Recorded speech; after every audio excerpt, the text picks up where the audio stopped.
नमस्कार, मैं सरोजनी पांडे अपने चैनल सरस्वती गंगा में आप सभी का स्वागत करती हूँ। कैसे हैं आप सभी? आशा करती हूँ अच्छे होंगे और मेहनत से अपनी पढ़ाई कर रहे होंगे।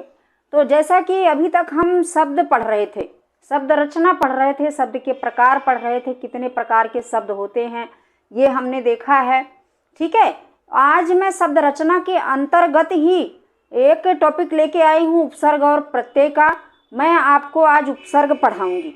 उपसर्ग और प्रत्यय के अंतर्गत सिर्फ उपसर्ग पढ़ाऊंगी। पढ़ाने से पहले मैं आपको बता दूं कि शब्द की जो रचना होती है, जो शब्द का निर्माण होता है, वो 3 प्रकार से होता है। पहला है उपसर्गों के द्वारा, यानी किसी मूल शब्द में उपसर्ग लग जाते हैं जब, तब एक नए शब्द का निर्माण हो जाता है, उसका अर्थ परिवर्तित हो जाता है मूल शब्द का, और ये पहले लगते हैं, किसी मूल शब्द के पहले लगते हैं। दूसरा है प्रत्यय के द्वारा।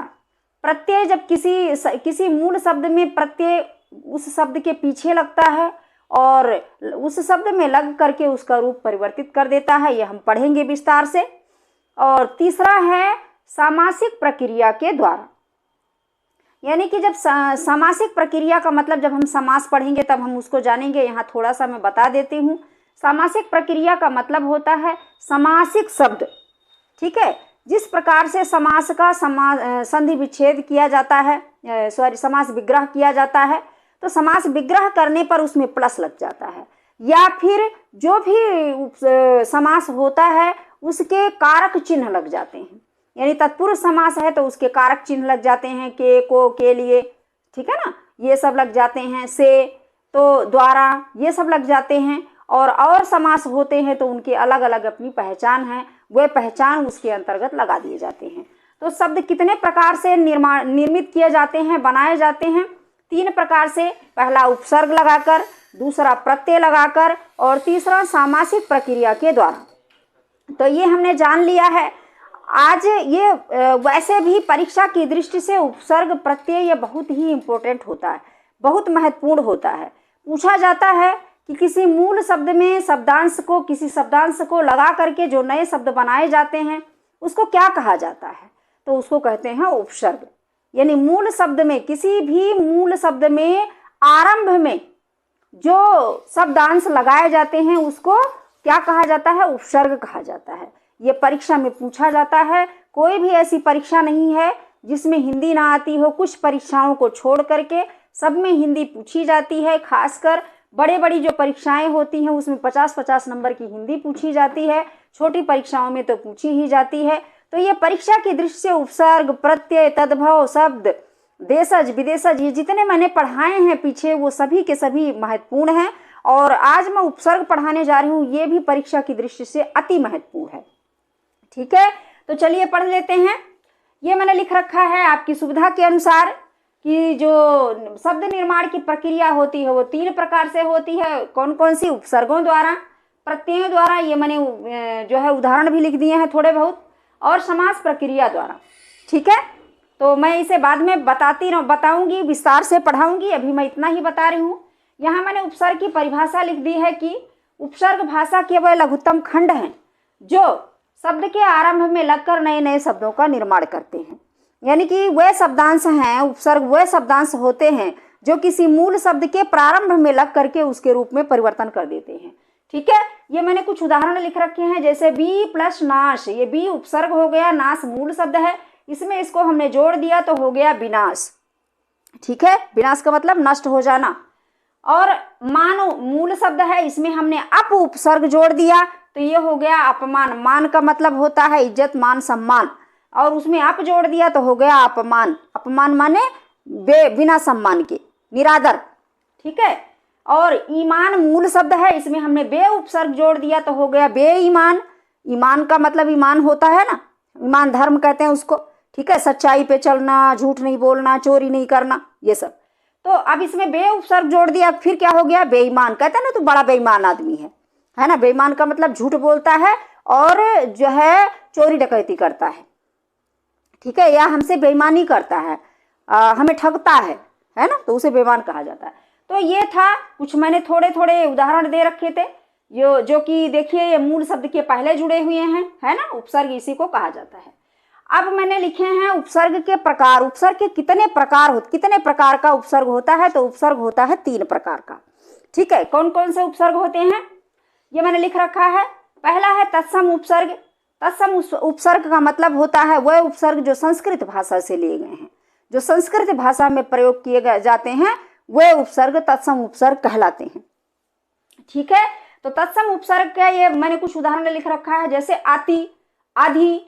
अब आति है, आति का अर्थ होता है अधिक। अति का क्या अर्थ होता है?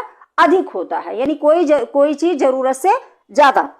तो ये देखिए अंत जो है ये मूल शब्द है, इसमें मैंने अति उपसर्ग जोड़ दिया, तो ये क्या हो गया? अति प्लस अंत बराबर अत्यंत। यानी कि जो ता पर जो छोटी ई की मात्रा है, ई बराबर या होता है। ये हम जब संधि पढ़ेंगे तब पढ़ेंगे। ई बराबर या होता है, और जैसे ही हम किसी व्यंजन के पास से, व्यंजन के ऊपर से स्वर को हटाते हैं तो वह व्यंजन आधा हो जाता है। तो जो तय है वो आधा हो गया, वो यहाँ लगा दिया गया, और इसका ये बन गया, ये मतलब रूप बन गया, आधा तय हो गया, या हो गया। ई का या, तय का आधा। ठीक है, आ जो है ये जैसा है वैसा ही लगाया जाएगा, ये यहाँ पर लगा हुआ है, देख लीजिए। और अंत जो है इसमें कोई परिवर्तन नहीं होगा, ये जैसा है वैसा ही उसमें जोड़ दिया जाएगा। यानी कि आ जो है इस या में जुड़ जाएगा। ये जब हम पढ़ेंगे तब पढ़ाऊंगी मैं अच्छे से। ठीक है, यानी कि ई का या बन गया आधा, और प्लस में तय, और तय जो है ये आधा हो गया, और जो आ है उस या में जुड़ गया। यानी कि ई से जो या बना है उसमें आ जोड़ दिया गया, तो ये पूरा आ या हो गया। और फिर इसमें ये जो बिंदी लगी है इस पे लग गया, क्योंकि आय तो इसमें जुड़ा हुआ है, ये हो गया अत्यंत इस प्रकार से। ठीक है, तो ये कौन सा उपसर्ग है? संस्कृत का उपसर्ग है। अब ये इसमें कौन सा जो है संधि कौन सी है? स्वर संधि है, और उसको यड़ संधि कहा जाता है, यड़ स्वर संधि। ठीक है, तो ये तो हम बाद में पढ़ेंगे, जब संधि पढ़ाऊंगी तब बताऊंगी। सॉरी। अब ये दूसरा है अधि उपसर्ग। ये भी संस्कृत से लिया गया। अधि का अर्थ होता है ऊपर या श्रेष्ठ, ऊपर या श्रेष्ठ, यानी किसी से ऊपर या किसी से श्रेष्ठ। ठीक है, बड़ा। तो ये देखिए अधि में मैंने कार जोड़ दिया। कार क्या था? मूल शब्द। कार का मतलब क्या होता? काम करने वाला, है ना। तो अधि में मैंने कार में मैंने उपसर्ग जोड़ दिया अधि, तो ये क्या हो गया? अधिकार हो गया, यानी कि किसी चीज पर किसी का कब्जा। ठीक है, वो अधिकार होता है। तो ये संस्कृत का 2 उपसर्ग है जो मैंने यहाँ पर दिखाने के लिए लिख दिया है। अभी बाद में मैं विस्तार से पढ़ाऊंगी। दूसरा है तद्भव उपसर्ग। तद्भव उपसर्ग का मतलब होता है हिंदी का उपसर्ग, यानी संस्कृत से जो परिवर्तित हो करके हिंदी में प्रयोग किए जाते हैं, ऐसे उपसर्ग को तद्भव उपसर्ग कहा जाता है। तो ये मैंने 2 उपसर्ग उदाहरण के लिए आपको समझाने के लिए ले लिया है, बाद में मैं इसे विस्तार से पढ़ाऊंगी। तो ये पहला है अय और दूसरा है अन, ये मैंने ले लिया है।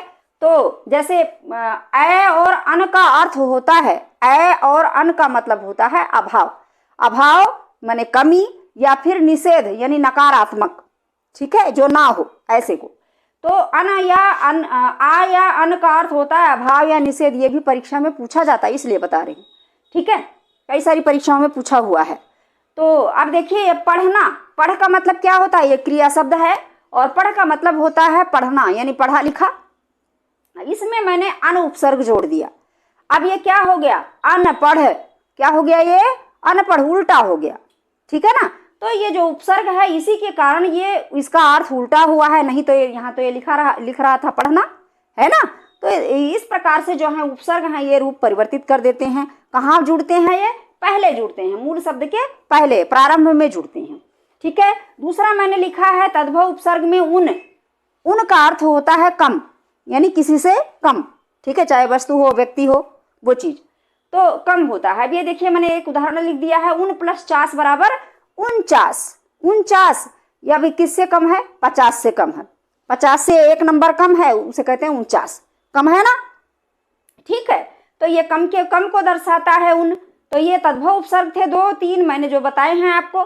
तीसरा है आगत या विदेशी उपसर्ग। आगत का मतलब आया हुआ, विदेशी का मतलब विदेश से, है ना, जो बाहर से आया हुआ, देश के बाहर से उपसर्ग आए हुए हैं, उन्हें आगत या विदेशी उपसर्ग कहा जाता है। और मैंने अभी जो पिछला वीडियो बनाया है संकर शब्द का, उसमें मैंने बहुत अच्छे से पढ़ाया है कि किस प्रकार से बे, दार, मंद, बंद, ये सभी फारसी भाषा के उपसर्ग और प्रत्यय हैं, उनके शब्द हैं। ठीक है, तो इन्हें जो है आगत या विदेशी शब्द कहा जाता है। तो ये हम विस्तार से पढ़ेंगे कि कौन कौन से ऐसे शब्द हैं जो आगत या विदेशी शब्द हैं, इन्हें हम विस्तार से पढ़ेंगे। अभी मैं थोड़ा थोड़ा ये 2-4 लेकर आई हूँ, इसे देख लो। बे का अर्थ होता है बिना। बे का मतलब होता है फारसी भाषा में बिना। ठीक है, अब देखिए यहाँ मैंने लिख दिया है बे प्लस अदब। बे प्लस अदब क्या हो गया, इसको जोड़ करके बेअदब, यानी कि जिसके अंदर अदब ना हो किसी के लिए। ठीक है ना उठने का, ना बैठने का, ना बोलने का, ना किसी का सम्मान करता हो, ना मान रखता हो, है ना, तो वो बेअदब आदमी होता है। तो उस व्यवहार को क्या कहेंगे, बेअदब। ठीक है, तो इसमें बे उपसर्ग लगा हुआ है अदब में, अदब मूल शब्द है। दूसरा है बद। बद का अर्थ होता है बुरा, है ना। अब इसको मैं देखो नाम जो है यह मूल शब्द है, नाम का मतलब किसी का नाम हो गया, है ना। अब इसमें मैं उपसर्ग जोड़ देती हूँ बद, तब क्या हो जाएगा, बदनाम, यानी कि जो इस नाम का व्यक्ति है वो क्या है, बदनाम है, बुरा है। ठीक है, और मैंने तीसरा लिया है खुश। खुश का अर्थ होता है अच्छा। अब यहाँ खुश प्लस बू लिख दिया मैंने। बू का मतलब सुगंध होता है, अच्छा हो या बुरा हो, लेकिन अगर खुश लगा हुआ है तो उसका मतलब होता है अच्छा, और बद लगा हुआ है तो उसका मतलब होता है बुरा। ठीक है, यदि बदबू है तो बुरी सुगंध है। ठीक है, और यदि खुशबू है तो अच्छी सुगंध है, इसका मतलब यही होता है ना। तो खुश में मैंने बू लगा दिया, ये हो गया खुशबू, यानी कि बू जो है मूल शब्द है और खुश जो है ये फारसी भाषा का उपसर्ग है। ठीक है, तो याद रखिएगा, ये आज मैंने कुछ ऐसे समझाने के लिए ले लिया है। अभी मैं उपसर्ग पढ़ाऊंगी, 2 वीडियो बनाऊंगी मैं इसका, और उसमें विस्तार से बताऊंगी कि किस प्रकार से तत्सम उपसर्ग प्रयोग किए जाते हैं, उनके कौन कौन से ऐसे शब्द हैं जो मूल रूप से परीक्षाओं में पूछे गए हैं, काफ़ी टाइम से 20 साल से पूछे जा रहे हैं, वो आने की संभावना भी है, पूछे जाने की संभावना भी है। ऐसे शब्दों को बताऊंगी। तत्सम तद्भव उपसर्ग बताऊंगी जो हिंदी संस्कृत से परिवर्तित होकर हिंदी में लिखे जाते हैं, और आगत शब्द तो मैं आपको पढ़ाऊंगी, आगत या विदेशी उपसर्ग। तो चलिए मिलते हैं अगले वीडियो में। अगर आपको ठीक लगता है तो इसे खूब शेयर कीजिए, सब्सक्राइब कर लीजिए यदि आप नए देख रहे हैं तो, और सभी लोगों के पास इसे शेयर कीजिए। पढ़ते रहिए खूब मेहनत से, इंतजार कीजिए अगले वीडियो का। तब तक के लिए नमस्कार।